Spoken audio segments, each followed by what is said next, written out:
কপালে তুই নাই লেখা, কি কারণে দিস নাই দেখা, কে তোর হইল আপন বল রে সাথী বল। কাকে পায়ে গেলিস ভুলে অভাগা সন্দীপে বলে, অবশেষে এমনি কি হই ভালোবাসার ফল, ভালোবাসার ফল।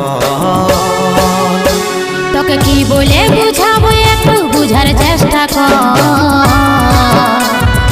আগে তো ছিল না জানা হবে রে এমন।